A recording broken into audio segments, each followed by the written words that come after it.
அனைவருக்கும் வணக்கம். இந்த பதிவில் நம்ம எதை பற்றி பார்க்க போகிறோன்னு தெரிஞ்சுக்கிறதுக்கு முன்னாடி மறக்காமல் நம்ம சேனலை சப்ஸ்கிரைப் பண்ணிக்கோங்க.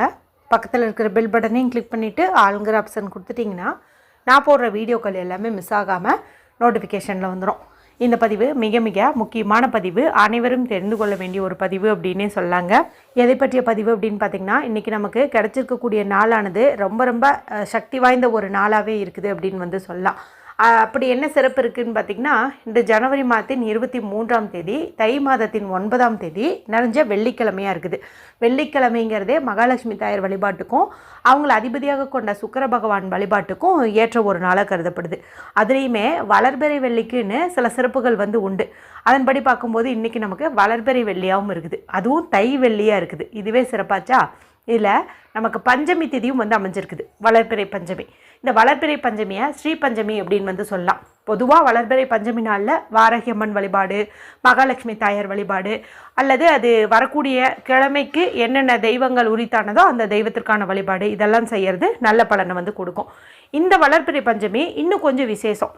எப்படின்னு பார்த்திங்கன்னா, இது வெள்ளிக்கிழமை நாளில் வந்திருக்குது, அது ஒரு சிறப்பாச்சா. அடுத்து இப்போ நமக்கு 19ஆம் தேதியிலேருந்து 27ஆம் தேதி வரைக்கும் ஷியாமலா நவராத்திரி நடந்துட்டுருக்குது. இந்த ஷியாமலா நவராத்திரி அப்படிங்கிறது சரஸ்வதி தாயார் வழிபாட்டுக்கு உரிய 9 நாட்கள் அப்படின்னு சொல்லலாம். இந்த ஷியாமலா நவராத்திரியில் வரக்கூடிய பஞ்சமியை தான் நம்ம வசந்த பஞ்சமி அப்படின்னு சொல்லுவோம். இன்றைக்கி நமக்கு வசந்த பஞ்சமியாக இருக்குது. மேலும் இந்த நாளில் தான் சரஸ்வதி தாயார் அவதரித்தாங்க அப்படின்னு சொல்லுவாங்க. அது மட்டும் இல்லாமல் பஞ்சமி திதி அப்படிங்கிறதே 5ங்கிற எண்ணை குறிக்கக்கூடியது. இது 5ஆவதாக வரக்கூடிய திதி. அடுத்து வாராகியம்மன் கூறிய திதின்னு சொன்னேன் இல்லையா? வாராகியம்மன் யார்? சப்த கன்னியர்களில் 5ஆவதாக இருக்கக்கூடியவங்க, சரிங்களா? இன்றைக்கி தேதியினுடைய கூட்டுத்தொகை பாருங்கள், 23. இதில் வர 2யும் 3யும் ஆட் பண்ணிங்கன்னா உங்களுக்கு கிடைக்கக்கூடிய நம்பரானது 5. எல்லாமே அம்சமாக அமைஞ்சிருக்குது. ஏற்கனவே இந்த சக்தி வாய்ந்த நாளில் செய்ய வேண்டிய பரிகாரங்கள் குறித்து ஒரு 5 பதிவுகள் நம்ம சேனலில் போட்டிருக்கேன்னு நினைக்கிறேன். ஒன்று கற்பூரவள்ளி இலை பரிகாரம். அடுத்து பார்த்திங்கன்னா, ஒரு பூ கிடச்சிச்சின்னா போதும், அதை வச்சு நீங்கள் ஒரு பரிகாரம் செய்யுங்க, பணம் சேரும், நகை சேரும், அடகு நகை வீட்டுக்கு வரும்னு சொல்லியிருப்பேன். அடுத்து பார்த்திங்கன்னா, குளிக்கும் தண்ணீர் பரிகாரம். அது நீங்கள் இரவுக்குள்ளே கூட எப்போ வேணாலும் ரெடி பண்ணி குளிக்கிறது நல்லது. அடுத்து இன்று மாலை நேரத்தில் ஏற்ற வேண்டிய ஒரு தீப முறை குறித்தும் அந்த தீபத்தில் போட வேண்டிய ஒரு முக்கியமான பொருள் குறித்தும் ஒரு பதிவு போட்டிருந்தேன். அது பார்த்திங்கன்னா, நம்ம குடும்பத்துக்கே பணவரவு அதிகப்படுத்தி தரும் அப்படின்னே சொல்லலாம். அடுத்த பரிகாரம் கல்வி அறிவு சம்மந்தப்பட்டது. இப்போ உங்கள் வீட்டில் ஸ்கூலுக்கு போகிற குழந்தைங்க இருந்தாலும் சரி, காலேஜ் படிக்கிற பசங்க இருந்தாலும் சரி, அவங்க படிப்பில் ஆர்வம் இல்லாமல் இருக்காங்க, ஞாபக மறதியாக இருக்காங்க, டல்லான ஸ்டூடெண்ட்டாக இருக்காங்க, அப்படிங்கும்போது அவங்க டாப்பில் மார்க் வாங்குவதற்கான ஒரு வரி மந்திரம் குறித்து சொல்லியிருக்கிறேன். இது வரைக்கும் நீங்கள் அந்த வீடியோக்கள் பார்க்காம இருந்தீங்கன்னா எண்டு ஸ்க்ரீனில் லிங்க் கொடுக்குறேன், மறக்காமல் செக் பண்ணி பார்த்து உங்களால் என்னென்னவெல்லாம் முடியுதோ அதில் ஏதாவது ஒன்றையாவது நீங்கள் செஞ்சு பலனடையுங்க. சரி, இப்போ இந்த பதிவை தொடர்ந்து பார்க்கலாம். இப்போ நான் சொல்லக்கூடிய இந்த ஒரு பரிகாரமானது ஆண்கள் பெண்கள் யார் வேணுமானாலும் செய்யலாம். பீரியட்ஸ் டைமில் இருந்தாலும் கூட நீங்கள் இதை செய்யலாம், நல்ல பலன் கிடைக்கும். இந்த பரிகாரம் எதற்கானதுன்னு பார்த்திங்கன்னா, வீட்டில் எப்போதுமே பணம் இருந்துக்கிட்டே இருக்கும். அதாவது ஒரு தேவைக்கு பணம் கிடைக்க மாட்டேங்குது, கையில் பணம் தங்க மாட்டேங்குது, நிற்க மாட்டேங்குதுன்னு சொல்கிறாங்க இல்லையா? அந்த மாதிரிலாம் இல்லாமல் நம்ம வீட்டில் எப்போதுமே பணப்புழக்கம் அப்படிங்கிறது இருந்துகிட்டே இருக்கிறதுக்கான ஒரு பரிகாரம் அப்படின்னே சொல்லலாம். இந்த பரிகாரத்தை எந்த நேரத்தில் செய்யணும் அப்படின்னு பார்த்திங்கன்னா, இன்று மாலை 4:30க்கு மேலே இரவு ஒரு 9 அல்லது 10 மணிக்குள்ளே நீங்கள் செய்கிறது அப்படிங்கிறது நல்லது.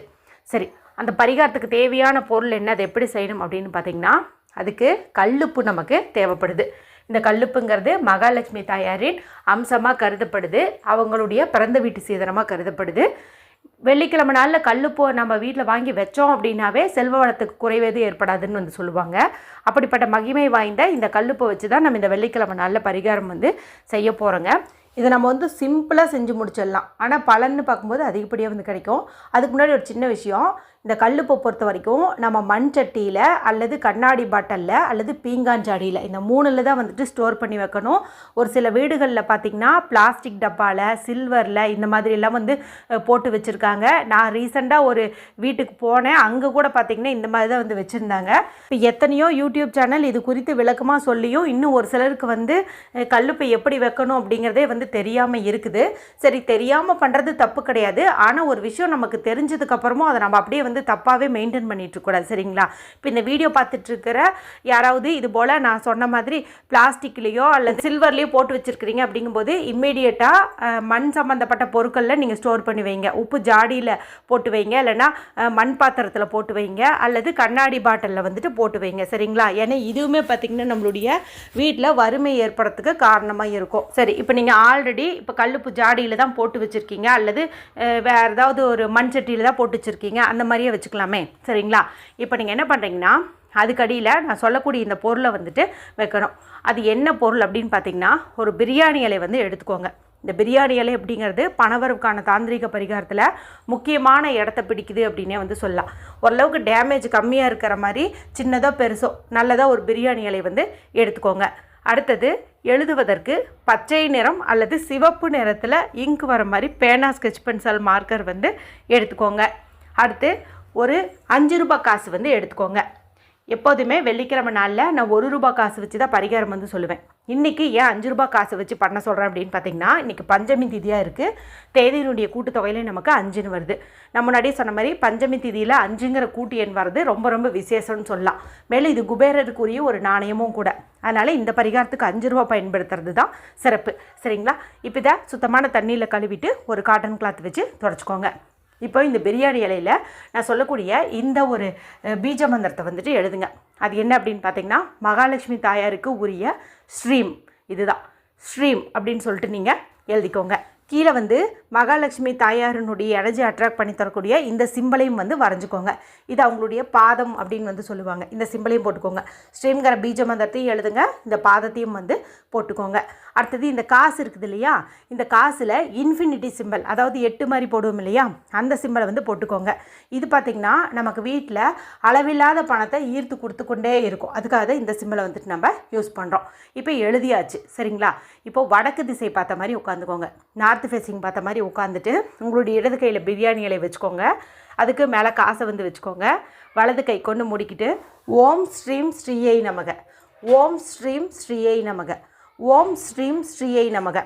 இதை ஒரு 27 முறை அல்லது 108 முறை வந்து சொல்லுங்கள். நீங்கள் வேற்று மதத்தை சார்ந்தவங்களாக இருக்கீங்க, உங்களுக்கு இந்த மந்திரம் சொல்ல விருப்பமில்லை அப்படிங்கும்போது I attract more money, I attract more money, I attract more money அப்படிங்கிற மணி அஃபர்மேஷனை வந்து சொல்லுங்கள்.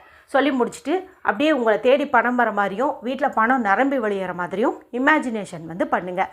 அதன் பிறகு இதை நீங்கள் அப்படியே எடுத்துகிட்டு போயிட்டு ஒரு பிளேட்டு வந்து எடுத்துக்கோங்க. எப்போதுமே கல்லுப்பு ஜாடி நம்ம தரையில் வந்து வைக்கக்கூடாது. கீழே ஏதாவது ஒரு அட்டையோ அல்லது ஒரு பிளேட்டோ ஏதாவது ஒன்று வச்சு அதுக்கு மேலே தான் அந்த ஜாடியை வந்து வைக்கணும். சரிங்களா? அதனால் ஏதாவது ஒரு பேப்பராவது போட்டு இப்போ அந்த பேப்பர் மேலே இந்த பிரியாணி இலையை வச்சு அந்த பிரியாணி இலைக்கு மேலே இந்த காசை வந்து வச்சுருங்க. இப்போ பிரியாணி இலையில் ஸ்ட்ரீம்னு எழுதியிருக்கோம் இல்லையா, இது அந்த வானத்தை பார்த்த மாதிரி இருக்கணும். சரிங்களா? அதுக்கு மேலே தான் இந்த காசை வைக்கணும். இப்போ இதுக்கு மேலே வந்துட்டு நீங்கள் அந்த கல்லுப்பு ஜாடியை வந்துட்டு வச்சுருங்க. இதை நீங்கள் மாற்ற வேண்டிய அவசியமே கிடையாது. எப்போவாச்சும் இந்த பிரியாணி இலை வந்து டேமேஜ் ஆகிடுச்சு, கிழிஞ்சிருச்சு அப்படிங்கும்போது வேணால் அதை வந்துட்டு நீங்கள் தூக்கி கால்படாத இடத்துல போட்டுட்டு புதுசாக ஒரு பிரியாணி இலையை பயன்படுத்தி இதே மாதிரி எழுதி வச்சுக்கலாம். இப்போ கல்லுப்பு கடியில் நம்ம இந்த விஷயத்தை வைக்கும்போது பணம் பல மடங்காக பெருகும்னு சொல்லலாம். இதை சாதாரணமாகவே வெள்ளிக்கிழமை நாளில் செஞ்சால் நமக்கு நல்ல பலன் நிச்சயம். அது இன்றைக்கி வசந்த பஞ்சமியே இருக்கிறதுனால கண்டிப்பாக 100% பலன் அப்படிங்கிறது வந்து கிடைக்கும். காசாக பணமாக ரொம்ப ரொம்ப எளிமையான விஷயம் தானே. அதனால் எல்லாருமே செஞ்சு பலனடையுங்க. வீடியோ பிடிச்சிருந்தால் மற்றவங்களோடையும் ஷேர் பண்ணுங்கள், லைக் பண்ணுங்கள். மற்றும் ஒரு பயனுள்ள பதிவில் உங்களை சந்திக்கிறேன். நன்றி, வணக்கம்.